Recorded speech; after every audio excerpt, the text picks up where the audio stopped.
Alô, Alone, e eu tô muito feliz de apresentar esse podcast, o Gloricast para você, é um podcast da família Glorify, seu devocional diário, e eu quero te lembrar de participar com a gente, então não deixe de nos seguir em todas as nossas redes sociais, já passa lá, segue a gente nos nossos canais oficiais e deixa a gente comentários durante esse podcast aqui no nosso canal do YouTube.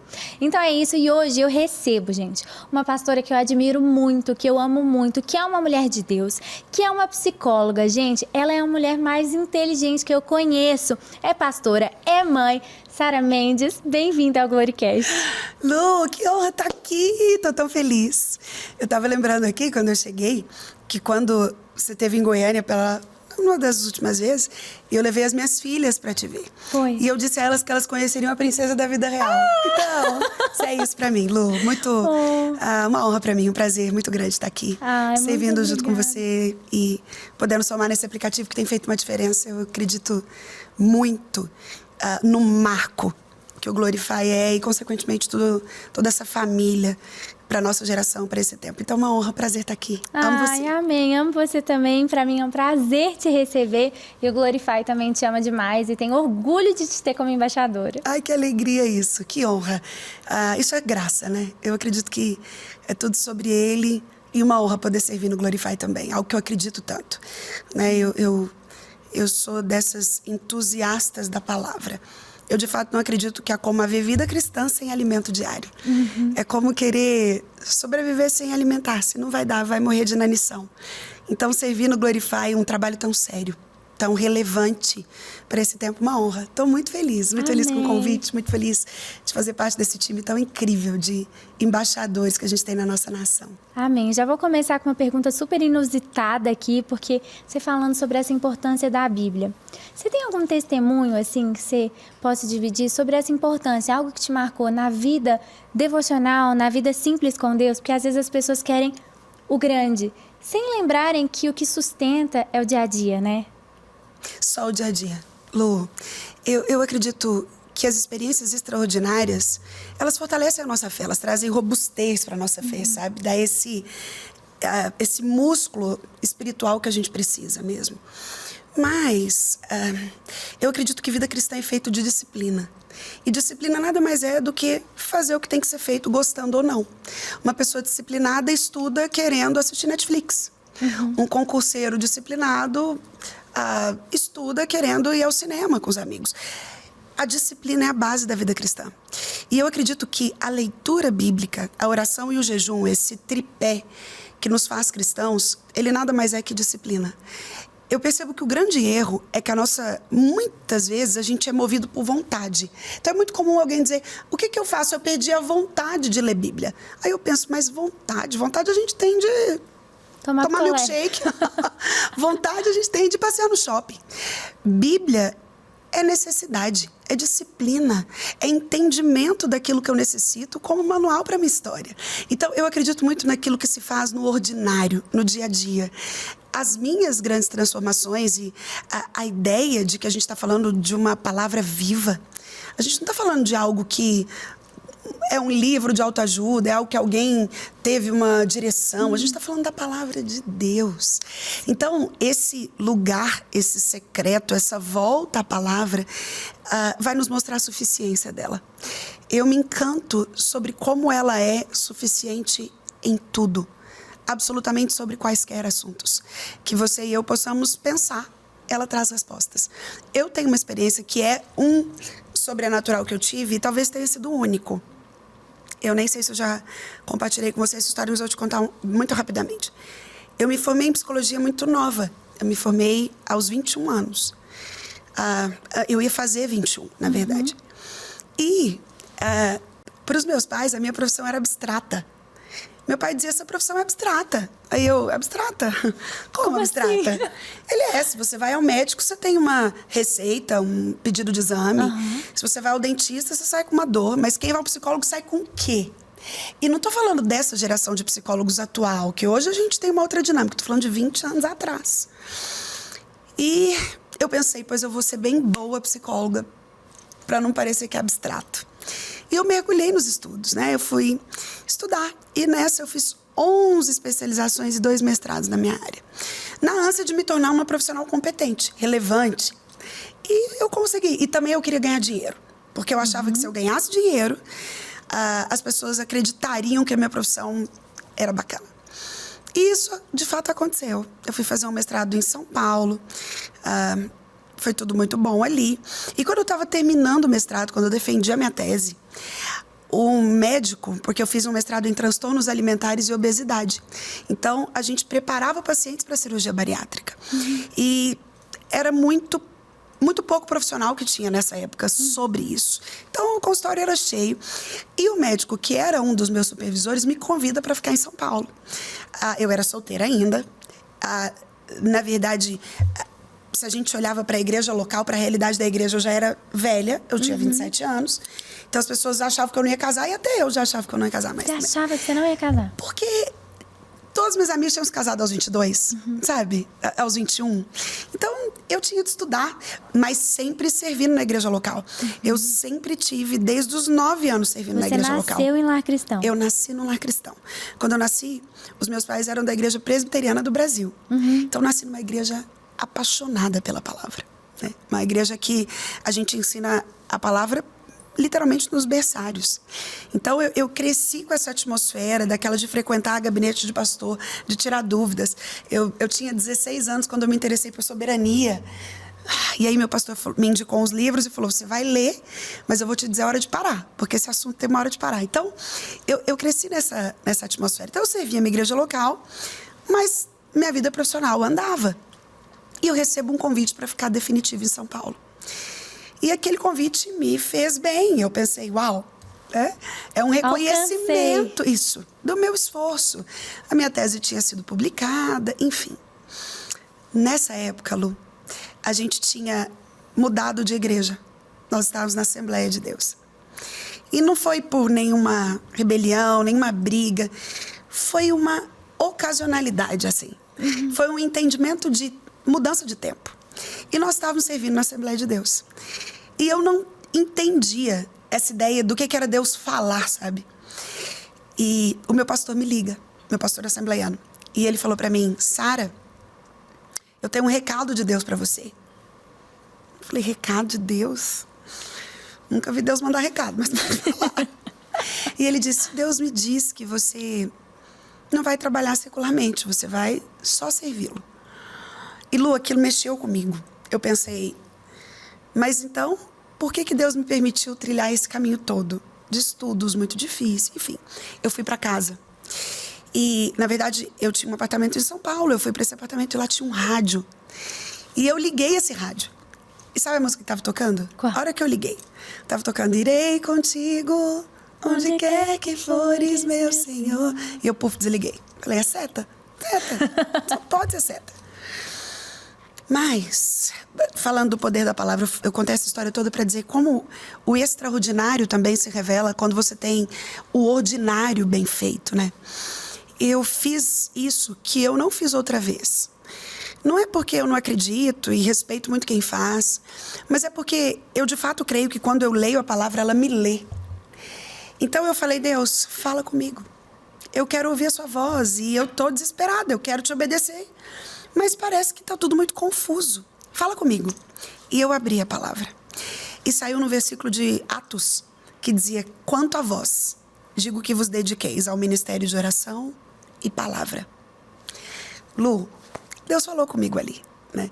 Tanto que eu digo, sabe, às vezes as pessoas dizem assim, eu queria tanto que Deus falasse comigo, Deus não fala comigo.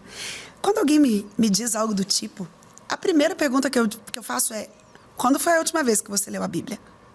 Porque é impossível quem tem uma rotina de leitura das Escrituras não ouvir Deus falar.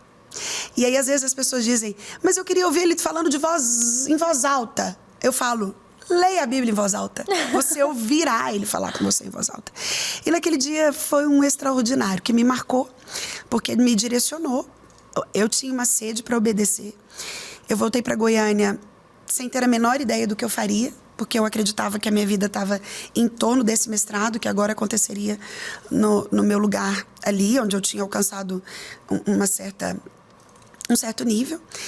E eu voltei para Goiânia para fazer o que eu sabia fazer até ali, que era estudar. E eu fui estudar teologia. Aí que eu fui estudar teologia. Na verdade, eu fiz uma prova de mestrado de teologia com ênfase em ministério. E nesse tempo, cursando o mestrado em teologia, eu conheci o meu esposo. Eu conheci o Célio. Gente, que coisa linda! E a gente namorou, noivou e se casou em 4 meses. Meu Deus! Mas é isso. Eu acredito nessa decisão, na escolha. Nós já tínhamos maturidade. A gente olhou para esse caminho e disse, a gente vai fazer isso dar certo.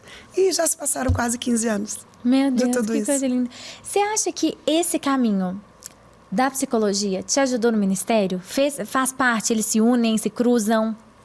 Lu, eu vou ter muito cuidado com a forma que eu vou falar aqui para eu não ser mal interpretada. Mas o que eu acredito?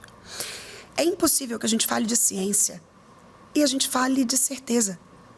A ciência é fluida, ela muda. Só para você ter uma ideia do que eu estou dizendo, quando eu comecei a cursar psicologia, a idade de início de adolescência que a gente estudava era aos 13. Quando eu saí, 5 anos depois, era aos 11. Hoje a gente já fala de 9 anos. A medicina muda. Quando a minha primeira filha nasceu, e ela tem hoje 12 anos, o pediatra me dizia que eu podia dar um ovo por semana para ela, porque o ovo tinha muito colesterol. Hoje, se você quer ser saudável, sarado, coma muito ovo. Todas as vezes que a gente fala de ciência, a gente está falando de algo muito mutável. Eu acredito que a psicologia é uma bênção. Se sujeita às escrituras sagradas. O absoluto da existência, da minha e da sua existência, não pode ser o que eu tenho de papel. A psicologia é um papel que eu desempenho, é a minha profissão. Mas a minha vida, a estrutura, a base dela é respaldada pela escritura e precisa ser assim. É isso aí. Então, se eu acredito que a psicologia é algo, tanto que eu digo, quando sobe para ministrar, sobe a pastora, não é a psicóloga. A psicologia contribui, conhecer técnica é muito positivo. Ter entendimentos sobre formatação de personalidade, psicologia do desenvolvimento, entender processos que eles trazem à luz muitas coisas. Mas é tão lindo ver como é que eles são reforçadores daquilo que a Bíblia já disse. Muito dificilmente eu vou encontrar na psicologia uma linha teórica que seja algo novo, que não já tenha sido falado, dito. Então, eu tenho zelo e eu gosto de dizer, a gente está vivendo uma geração de muitas meninas indo fazer psicologia, de muitos pastores indo fazer psicologia. Eu tenho algo para mim. Eu acredito que para que você tenha tranquilidade para conduzir essa profissão, dentro das variáveis que ela oferece, para cada 1 hora de psicologia, deve-se estudar 2 de Bíblia. Uau! Sabe aquilo que Paulo diz? Você precisa ser capaz de dar razão da sua fé em Cristo. Eu preciso ser capaz de olhar para uma teoria e falar, opa, isso aqui não. Isso aqui não cabe. Porque a psicologia, como ciência, Lu, ela segue um caminho oposto ao do evangelho. Se eu olho e transfiro para quem está na minha frente como paciente somente aquilo que é puro da psicologia, que é o que se faz no consultório, eu tenho que deletar a Bíblia. A gente fala epoquê. É suspensão de crenças. A ideia é porque a psicologia vai ajudar o indivíduo a ser feliz. E para ela, a felicidade é desprovida de princípios. Você entende? O que é totalmente oposto da palavra de Deus. A palavra de Deus a felicidade está exatamente em valorizar o preço que foi pago pela minha vida e agora eu vivo para Ele, não é mais para mim. Então não é mais sobre o que eu sinto. Sabe? Mas não é assim que eu me sinto. Mas quem disse que é sobre o que você sente? Né? Existe algo muito maior que aquilo que Deus é, que aquilo que Ele fez. Então, eu sou uma entusiasta da psicologia. Eu acredito que hoje a gente vive um tempo extraordinário nela. Eu, nessa ocasião, parei de atender consultório. Fiquei 8 anos me dedicando à maternidade e ao ministério. Mas, por ocasião da pandemia, eu regressei ao consultório. Então, tem agora 8, 9 meses que eu voltei. E tem sido um tempo muito precioso, assim, de poder também ajudar pessoas dentro do consultório. Mas a minha linha hoje, eu nem digo mais que é só uma psicologia pura. Ela segue mais um aconselhamento. As pessoas que me procuram, elas querem uma psicologia amparada pelas escrituras. Aí eu me sinto confortável. Aí eu me sinto confortável para dizer, a linha que a gente segue no estudo da alma é essa. Estudar as emoções me conduz a esse caminho. Mas se você quer o absoluto, se você quer aquilo que é totalmente desprovido de capacidade de erro, é por aqui. Porque por mais que eu conheça da técnica, Lu, aquilo que funciona para um transtorno de ansiedade seu, não funciona para Joana, que não funciona para Fernanda. A ciência não é absoluta. A psiquiatria, que está muito casada com a gente, né? A gente precisa da ação medicamentosa para uma série de doenças. É curioso ver. O paciente tem o mesmo diagnóstico. A gente está falando de uma depressão importante. No paciente A, aquele conjunto de medicações faz toda a diferença. No paciente B, não faz o menor efeito. Você entende que isso é impossível quando a gente fala de palavra de Deus? Ela é infalível, ela é inerrante e ela é suficiente para qualquer que seja a demanda. Então é seguro estar debaixo disso. E a psicologia é uma perna, é um viés. Eu acredito que o conhecimento da técnica é um plus. Mas não é sobre a Bíblia não ser suficiente. Nunca é sobre isso. Você acredita que hoje tem sido introduzido na igreja a psicologia de tal modo, porque eu acho que é certo essa introdução, porque muito tempo foi visto, né, como um pecado, como um erro, como demônio, ter uma depressão ser, né, demônio. Mas meu pai sempre fala que tudo a vida é como um pêndulo. Um lado está num extremo, depois vai para o outro extremo, até que alcance o equilíbrio. Você acha que a gente está vivendo um outro extremo no sentido de que a gente está recorrendo mais à psicologia, às doenças da alma do que a Deus? Acho. Eu particularmente acho. E não só necessariamente a psicologia. Eu acho que a autoajuda, a programação neurolinguística, tudo isso entrou nos nossos cultos. Os coaches, né? Os coaches, aquela ideia da PNL, sabe? A programação neurolinguística. São argumentos pontuais, frases de efeito, que a gente utiliza para alcançar as emoções. Isso é totalmente possível. Eu programo a minha mente para aquilo. A Bíblia, isso não é nada novo. Lembra quando Paulo fala aos Filipos e ele fala... quanto a mais, irmãos, tudo que é verdadeiro, tudo que é justo, tudo que é puro. Ou seja, ele vai dando ali critérios daquilo que a gente deve colocar na nossa mente. Ou seja, é possível que eu programe a minha mente à luz da Escritura. Mas também é possível que eu suba num altar munido de programação neurolinguística e crie um ambiente emocional. Eu não acho que a gente deve ser desprovido de emoções, mas eu acredito que o culto não é lugar para emocionalismo. Você entende essa diferença? Entendo. A emoção é quando, de fato, o Espírito me toca. Ele toca a minha alma, onde estão as minhas emoções e vontades. Mas o emocionalismo é aquela condução que, às vezes, faz com que a pessoa, quando não sente, acredita que o culto não prestou. Já viu gente que fala assim, não gostei do culto hoje, não. Não chorei, não arrepiei, senti nada. Essa pessoa não entendeu. Porque ela tem o que nós chamamos de fé emocional. Uau. Lu, você concorda comigo? Num dia como hoje, você já viveu várias emoções? Talvez você já ficou feliz, já ficou brava, já ficou triste, já ficou ansiosa, já recebeu uma ligação. Ou seja, aquilo que a gente chama de emoções é fluido demais para que eu possa condicionar a presença de Deus num culto. A presença de Deus, ela não é relativa ao que eu sinto, é relativa ao que eu tenho certeza sobre quem Ele é. O nome disso é fé. Então, a fé emocional é a mesma dos demônios. Eles creem e tremem.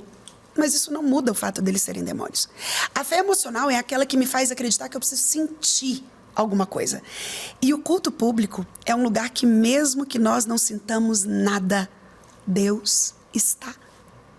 Porque Ele é onipresente. Então, eu acredito que o problema é o emocionalismo. A gente vive essa época. Eu gosto de ir no culto tal, porque lá eu sinto, lá eu choro. Ok, mas você já deve ter vivido dias, e eu também, em que a gente não sentiu nada. E nem por isso. Deus não estava. Tem que permanecer também. Nas nossas maiores lutas, não parece que Deus está mudo, distante. Mas Ele não prometeu, eis que estou convosco todos os dias. Você entende que isso é fé? E aí não é sobre o que eu sinto, porque às vezes eu não sinto, mas Ele disse que estaria. Vou fazer uma pergunta que pode ser um pouquinho polêmica. Se eu estiver errada ou qualquer coisa, você me corrige, você até corrige minha pergunta, por favor, tá bom?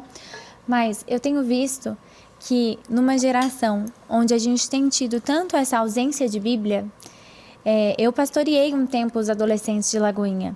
E o meu intuito era inculcar a palavra de Deus, porque quando eu comecei a perceber Esses jovens têm tanto entretenimento, têm tanta coisa. E a igreja abriu as portas para o entretenimento. Então, hoje é a conferência, é isso, é aquilo. E muitas vezes a falta do simples, do vamos voltar para a Bíblia, vamos voltar para experiência com Deus, vamos voltar para dentro do quarto, o fechar a porta, o jejuar, o orar, a base da fé. Então, assim, eu percebi numa geração tão rasa de Bíblia, a gente também tem uma geração que o número de depressão e de problemas emocionais cresceu absurdamente. Existe uma junção nisso, um motivo, algo que faça sentido esse cair, esse subir? Isso tem o aspecto espiritual que o exemplo não é uma das formas de educar, é a única que funciona. Mas isso, aí se a gente vem para a ciência, é onde eu digo que o conhecimento dela me dá subsídio. Os vínculos emocionais fundamentais, na infância, eles são geridos na família de origem. Então, quando a criança é criança, funciona. Se o meu filho de 6 anos chegar em casa e falar: mamãe, meu amigo disse que eu sou bem fraquinho. Eu vou dizer: que é isso, filho? Olha, você é como o Hulk. Vem cá, você é forte, você é corajoso. Super vai funcionar. Porque os vínculos emocionais basais são construídos dentro da família. Na adolescência, não. Os vínculos emocionais basais são construídos nos grupos. Então, você consegue entender que se essa mãe não fez base na infância, ela não vai construir pontes na adolescência, que naturalmente já não é um lugar onde a voz da minha família é a voz que sobressai. Aí é onde essas mães se perdem. E elas falam: onde eu errei? Lu, eu recebo no meu consultório todas as semanas adolescentes que têm um discurso muito semelhante, sabe? Eles falam: tia, a minha mãe não me conhece. Ela não sabe nada de mim. E geralmente o histórico é muito parecido. São mães que estavam muito ocupadas na infância. Esse menino cresceu sozinho ou sobre outras influências, porque antigamente era só a influência da babá. Hoje não. Hoje eles estão com o mundo na mão. Existe um Google ali. Existe nessas grandes redes de vídeos curtos e rápidos. Se você coloca uma palavra, se você coloca lá, por exemplo, ansiedade. Lu, os desdobramentos para os quais essas redes te conduzem e te leva até para grupos suicidas. Sim. Onde você pode olhar e falar: você resolve a sua ansiedade. Há uma semana atrás ficou famoso um caso no Brasil de um menino, por causa dos animes. O anime, né, é uma moda entre a juventude. Desenho, né? É um tipo de desenho, ele tem os mangás. E a mãe, o filho se suicidou, o menino acho que de 13 anos. Eu tô falando porque a história ficou conhecida, viralizou nas redes sociais. E ela falou que ela sabia que o menino assistia anime, mas ela não tinha a menor ideia dos grupos desdobrados do anime que ele tinha acesso. E ele tinha acesso a um grupo no computador dele chamado Suicide Boy. E nesse grupo tinha-se desafios. E um dos desafios era de colocar um fio no pescoço e aguentar 20 segundos. E o filho dela fez o desafio. Só que ele ficou desacordado e depois acabou falecendo. E aí ela escreveu um texto muito emocionado, dizendo: mães, estejam atentas, olhem para o que os seus filhos fazem, conheçam eles, a sua carreira é menos importante. Aí ela começou a fazer um desabafo mesmo, de uma mãe que, poxa, passou pela dor mais louca que alguém pode passar, que é perder um filho. Ela precisou passar por isso para ela entender que ela não tinha mais conexão com essa criança. Então, a agenda marxista cultural, ela quer exatamente isso. Essa semana, não sei se você viu, tá girando aí na internet, Isaías Saad fez um post maravilhoso sobre uma marca bem famosa que introduziu nos seus produtos a sexualização da infância. Você viu? Com ursinhos. Por que isso? Isso não é acaso. Isso é uma agenda do marxismo cultural. A ideia é: sexualize a criança e comprometa a família. Então, eu acredito que a Bíblia é tão clara, né, Lu? Quando ela diz: ensina o seu filho no caminho. Ou seja, você precisa segurar ele, você precisa estar perto dele. Você precisa andar junto. Você precisa ouvir o que ele pensa. Você precisa entender os grupos que ele está. Você precisa saber quem são os amigos dele. Você precisa transferir o evangelho, o amor a Cristo e a igreja para ele. Não dá para terceirizar. E como igreja, como que a gente pode ajudar esses pais? Lu, eu de fato acredito que hoje a gente tem 2 linhas diferentes. A primeira é que eu de fato acredito que a igreja que está atenta ao que está acontecendo, ela já entendeu que o nosso maior desafio nem é a adolescência, é a infância. Então, a mão de obra mais capacitada, a que mais tem bagagem teológica, a que mais tem entendimento de momento histórico, é quem deve estar nos nossos departamentos infantis, sabe? Eu acho que nós precisamos investir, é tempo de investir pesado. Eu não sei se você viu, por ocasião das eleições, surgiu um vídeo de uma comunista e ela dizia, não, pode ficar tranquilo, a gente vai entrar nas igrejas e a gente vai entrar pelas escolas dominicais, porque nenhum pastor tem gente para trabalhar nas escolas dominicais. Lu, ela não estava mentindo. É muito difícil, eu não sei qual é a realidade da sua igreja local, mas pelas igrejas pelas quais eu ando, é muito difícil encontrar alguém comprometido de verdade com o departamento infantil. Porque é bastidor, porque ninguém está vendo, porque não dá ibope, porque não dá dízimo, você entende? Então, eu acredito que um pastor que está entendendo o que está acontecendo na nossa geração, ele compreende que o investimento no departamento infantil não é opção mais. É uma regra. Ele precisa investir. E se a gente fala de adolescentes, Lu, eu só vejo uma forma. Tem um teólogo que fala uma frase interessante. Ele fala que a geração que não sabe adorar precisa ser constantemente entretida. Que é isso que você falou do entretenimento. Só que tem um grande problema aqui. Essa nossa geração de adolescentes, ela não se encanta mais com entretenimento. A igreja muito dificilmente vai conseguir competir com o entretenimento quando a gente fala com aquilo que eles veem nos YouTubes da vida. O que eles têm são grandíssimos shows, são espetáculos que você fica chocado de ver. Só que a igreja nunca foi chamada para entreter. Eu acredito que o que vai transformar essa geração é o que há 2022 anos da história da igreja funciona. A pregação fiel das Escrituras. Esses adolescentes se expostos às Escrituras Sagradas, se entendendo a verdade suficiente dela, se compreendendo aquilo que de forma fiel é transferido à transformação. Porque o dia que isso não funcionar, Lu, não faz sentido a gente ser cristão. Eu acho que a única coisa que nos prende na igreja, que nos prende, né, a nossa, digamos assim, religião, é a experiência com Deus. Sim. É quando a gente entende a palavra e entende que ela é real. Quando a experiência com Deus nos prova que aquilo que a gente lê é real. Isso. Que Ele vive, que a presença dEle vem. E quando vem, o ambiente muda e é transformado. Isso faz com que um adolescente não se desvie. Isso. Faz com que ele não negocie os princípios dele. Isso. Eu acredito nisso.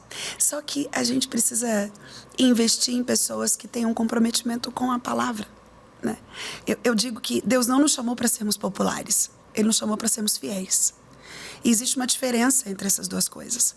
Porque, geralmente, o fiel não é popular. Aquilo que é princípio e que é inegociável, né? Eu não sei, mas você sempre teve no seu Instagram com Tenho. princípios inegociáveis, né? Porque é isso, Lu. Quem quebra princípio vai ser quebrado por ele. Se eu negocio os meus princípios, uma hora ele me quebra lá na frente. Então, eu penso que voltar à exposição fiel das Escrituras... Mas você entende que aí a gente precisa viver isso, acreditar nisso. Eu falo que isso é observacional, não é comprovado nem nada. Mas eu percebo, assim, que uma das estratégias do diabo na nossa geração não é fazer com que a gente pare de falar de Jesus. É fazer com que Jesus não pareça suficiente. Uau! Sabe? Aquela ideia de que, tá bom, você pode falar de Jesus, mas olha seu signo. Seu signo... A gente vê cristão dizendo, é porque você não repara, é que eu sou geminiana. Minha lua é em Capricórnio. E eu fico pensando, como isso te gera um conforto? Porque eu estou dizendo, eu não vou mudar, porque eu sou desse signo. Ou, olha, eu até gosto da igreja, eu gosto de Jesus, mas se eu não acender meu incenso, aí parece que eu não entro. Você entende como é sutil essa ideia de que Jesus não é suficiente? Aí eu acredito que a nossa resposta está numa geração de adolescentes que não se impressiona com entretenimento, mas irá se impressionar com a poderosa palavra de Deus, à medida que ela for fielmente pregada, à medida que eles entenderem que isso não é uma teoria. Cristianismo não é uma religião só, né, Lu? Cristianismo é um estilo de vida, de quem imita Cristo, de quem se parece com Ele. Aí as coisas vão fazendo sentido e a gente vai trazendo de volta esse quebra-cabeça que está espalhado. Eu tenho, de fato, esperança de que a gente aprenda com aquilo que já não deu certo. Porque eu acho que hoje, ao olhar para o todo, a gente já consegue identificar muita coisa que deu errado. Olhar e dizer, a gente avançou aqui, mas olha isso aqui. isso aqui até deu certo, mas olha isso, está muito ruim. Olha, a mulher saiu dessa posição e agora? Como é que eu faço para devolver isso para esse homem? Como é que eu faço para que esse homem também não se estereotipe, ou não seja conduzido por aquilo que talvez ele não teve? Eu acredito que esse quebra-cabeça vai voltar a ser montado. Como que... Desculpa. Não, pode tossir. Posso tossir, né? Podcast, entendi. Isso. Como que você acha que a gente pode preparar os pais, ou como os pais devem se preparar para um tempo como esse? Porque o tempo tem sido cada dia mais desafiador, né? E como você disse muito bem, as crianças, adolescentes, jovens hoje têm tudo na mão. Antigamente, eu lembro na minha infância que se meu pai não quisesse que eu visse algo, ele desligava a internet. Puxava o cabo, estava tudo resolvido. Hoje, como preparar pais? Porque a gente fala muito sobre os pais prepararem adolescentes, mas como que a gente prepara pais para um tempo como esse? Lu, eu acredito que estabelecendo prioridades. A gente perdeu a noção de prioridade. Eu acho que talvez o maior desafio seja contar para esse pai que o filho é prioridade. Porque nós sempre teremos tempo para aquilo que é prioridade. Sempre. Essa ideia de, eu não tenho tempo, é só até isso ser prioridade. Você namorou à distância há quase 2 anos, não é? Uhum. Você podia estar na agenda mais tribulhada. Se fosse para ver o Júlio, não tinha um encaixe? Tinha que ter. Porque isso é prioridade. É. Eu penso que esses pais precisam entender que os filhos não são criados de forma aleatória e filho de crente é crentinho e ele vai fazer o que eu digo e não o que eu faço. Acabou isso. Nós não vivemos nessa geração. Eu acredito que a necessidade é de um despertar para prioridade. É possível? Claro que é. Tem um psiquiatra inglês, ele fala que a adolescência, e isso é interessante que os pais saibam, ele fala que a adolescência, ele compara a adolescência à lagosta. A lagosta, Lu, uma vez na vida, ela perde aquela carapaça, sabe? Aquela carapaça alaranjada que a protege. Então, até que essa carapaça... Ela é tão culta, gente, que eu não fazia ideia que o nome da casca da lagosta tinha esse nome, mas tudo bem. Cultura inútil. Mas uma vez na vida, a lagosta perde aquela carapaçazinha alaranjada, sabe? E a carne dela fica exposta, ela está desprotegida. A adolescência é justamente essa fase. Ainda não se tem mais a proteção da infância. Lembra que eu disse que os núcleos são formatados na família de origem, na família nuclear? Mas ainda não se tem a maturidade da vida adulta para lidar com os processos. Então, a adolescência é essa fase vulnerável. E é isso que eu acredito que os pais precisam entender. A adolescência é um tempo de estar perto, de ouvir o seu filho, de criar pontes de conexão com ele. Do que ele gosta? Ele gosta de patinar no gelo, pois você vai aprender a patinar no gelo. Ele gosta de assistir dorama, pois você assistirá dorama com ele. Ele gosta de maquiagem, então você vai aprender a maquiar com ele. Ele gosta de cavalos, então... Os pais precisam entender que sem ponto de conexão, não há modelo copiado. Eu não sei você, mas ainda hoje eu ministro para adolescentes. E quando eu vou ministrar para adolescentes, a primeira coisa que às vezes me preocupa é a roupa que eu vou. Porque dependendo da roupa que eu vou, eles não vão me ouvi-lo. Eles vão olhar e falar, o que essa velha quer falar para mim? Então eu sei que eu tenho que ir de tênis, dependendo da igreja, de boné. Eu vou de talvez um jeans um pouco rasgado e uma camiseta. Porque o primeiro vínculo que ele fará comigo é o visual. Ou seja, às vezes os pais estão gerações distantes dos filhos. Só para você ter uma ideia do que eu estou te dizendo, de forma científica, hoje, cada 1 ano da criança equivale a 3 dos pais. Então, é mais ou menos assim. Uma mulher de 20 anos tem um filho. É como se ela tivesse 60 tendo um filho, em termos geracionais. O abismo geracional, e aí está incluso história, cultura, valor, princípio. O abismo que se tem é de 3 anos para 1. É como se uma mulher que teve filho aos 20 estivesse tendo esse filho aos 60. É como se uma mulher de 60 anos estivesse acabando de parir um menininho, mesmo ela tendo 20. Então, você imagina, eu tenho 40. As minhas filhas mais velhas têm 12 e 10. É como se eu tivesse quase 100 anos criando uma menina de 10. Você entende como há um abismo geracional e que é dever dos pais entender do período histórico onde eles estão, para que haja conexão. Uma vez que eu tenha conexão, lembra quando Malaquias fala? Para que os corações dos pais se convertam aos filhos, e para que o coração dos filhos se converta aos pais. E aí o versículo termina dizendo, para que o Senhor não venha e fira a terra com maldição. Eu acho isso tão sério, Lu. Nós vemos uma geração em que o coração dos filhos não estão convertidos aos pais. E o dos pais não está aos filhos. Porque está todo mundo ocupado demais. E aí esse adolescente entra numa pressão de eu tenho que dar certo, eu tenho que suprir expectativas. Eu tenho uma adolescentezinha no meu consultório e ela me emociona muito, sabe? E ela sempre me diz, ela fala, Sara, eu não aguento mais viver sob pressão. Eu não aguento mais ter que ser o que a minha mãe acredita que eu sou. Ela não me conhece. Ela sabe tão pouco sobre mim que ela acredita que eu sou o que ela acha que eu sou. Essa menina está num processo depressivo profundo. A gente está acudindo uma situação já muito grave, com autoextermínio, com tentativas de autoextermínio, com automutilação. E eu chamei a mãe dela esses dias no consultório e eu disse, quando é que você vai acordar? O que vai precisar acontecer? Ela busca desesperadamente essa mãe. Ela procura esse colo, essa mãe que acolha. Mas a mãe está tão distraída. A mãe acredita que ela está trabalhando para dar o melhor e que isso justifica a ausência. A menina está falando, eu quero presença. Teve uma frase que um dia o Senhor me deu em sonho. O Senhor me deu um sonho muito turbulento e eu acordei com essa frase. Eu até, às vezes, posto muito ela. E ela veio nesse sonho. Eu acordei com o Senhor me dizendo assim, quando o inimigo não consegue te destruir, ele consegue te distrair. Fenomenal. Então, se o inimigo consegue te distrair, ele alcançou, Isso, entendeu? Isso.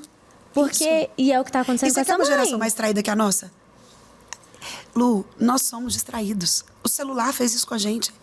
A gente está distraído o tempo todo, a gente está dividido entre vários mundos o tempo todo. É isso, quando o inimigo não consegue te destruir, ele tenta te distrair. Ó, tem uma pergunta. Como você é mãe, você falou dessa mulher que a gente vive hoje, dessa mulher que, né, tem sido construída nos tempos de hoje.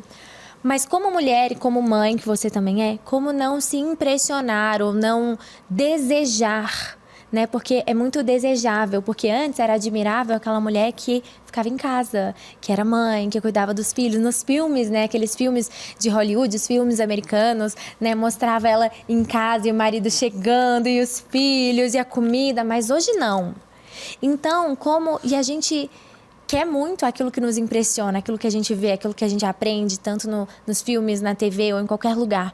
Então, hoje, como não se impressionar? Como que você lida com isso pessoalmente para que essas atrações do mundo não roubem o seu foco? Lu, o que eu acredito, assim? O problema não é sobre se impressionar necessariamente, porque isso é inevitável.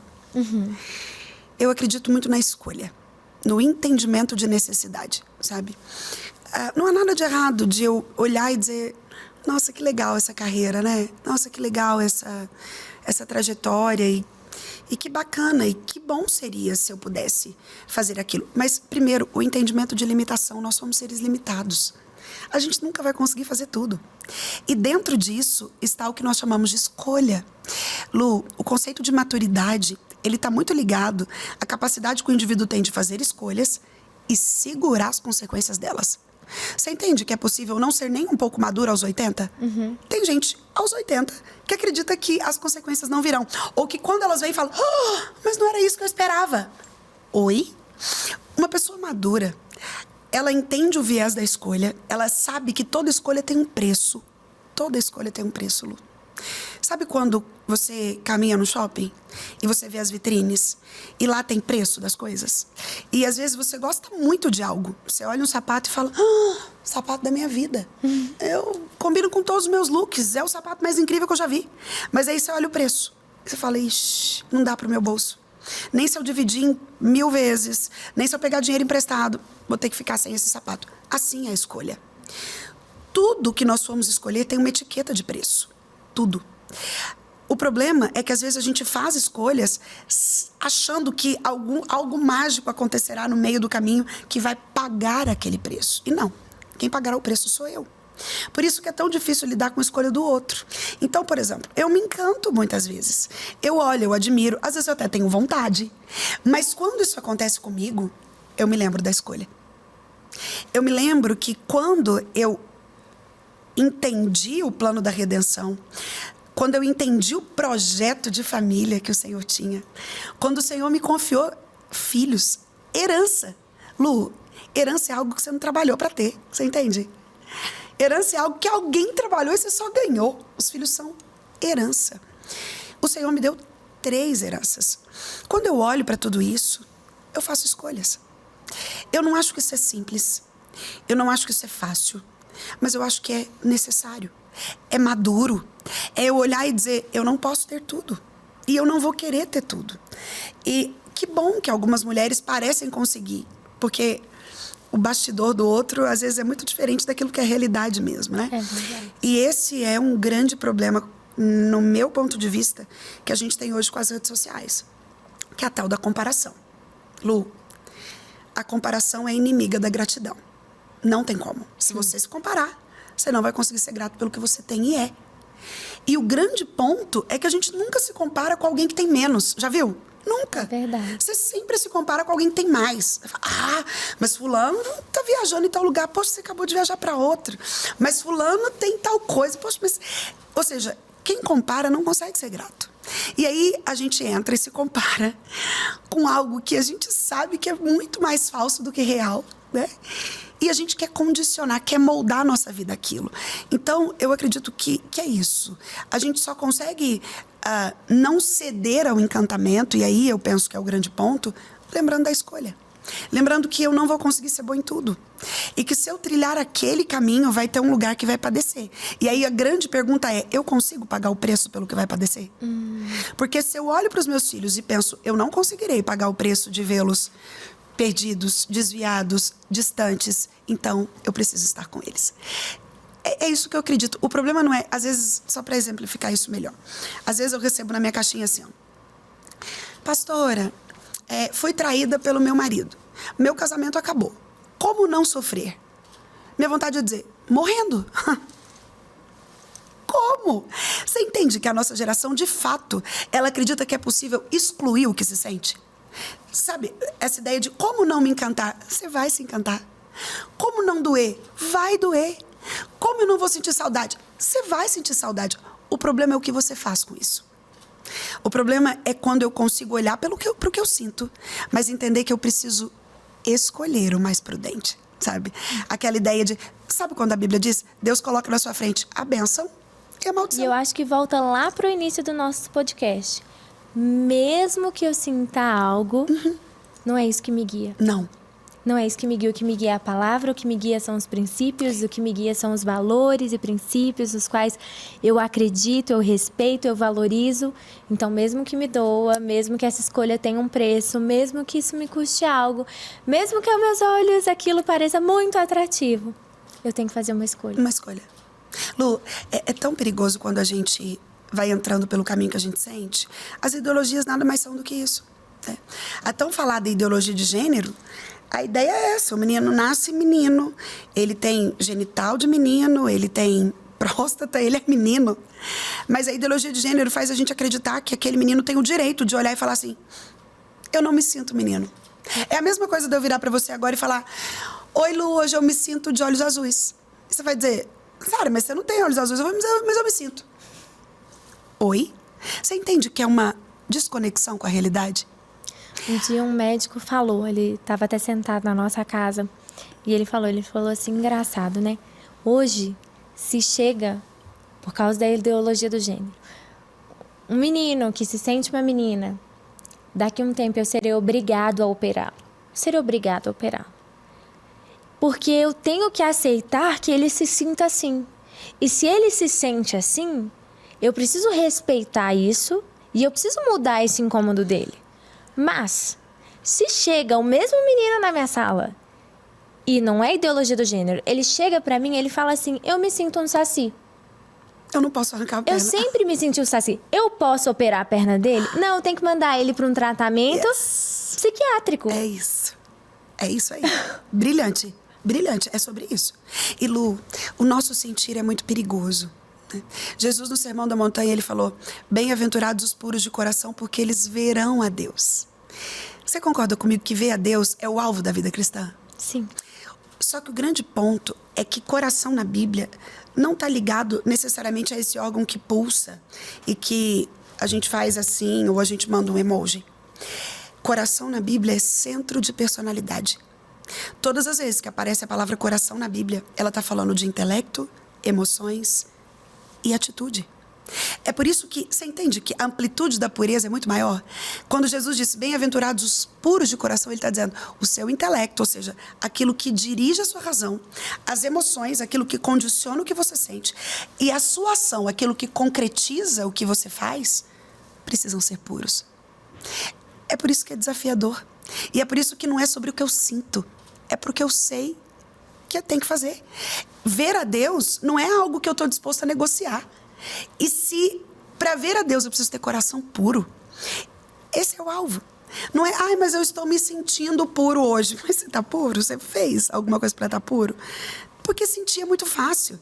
Eu atendi uma moça certa vez e ela foi conduzida por um rapaz crente que casou com ela só no religioso, porque ele dizia que no civil não era necessário, ele estava morando em outra nação e foi um problemão. E quando ele chegou para ter comigo, ele olhou para mim e falou assim, e eu disse para ele, falei, você é crente, você sabe que isso que você viveu não é casamento.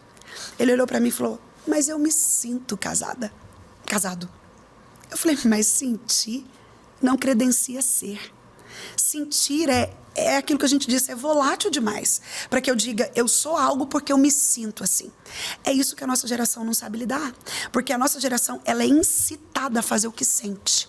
É por isso que a gente vê pessoas falando, eu segui meu coração. Eu vou fazer o que eu estou sentindo. Isso é muito fugaz. Isso é muito instável. Isso é muito seguro.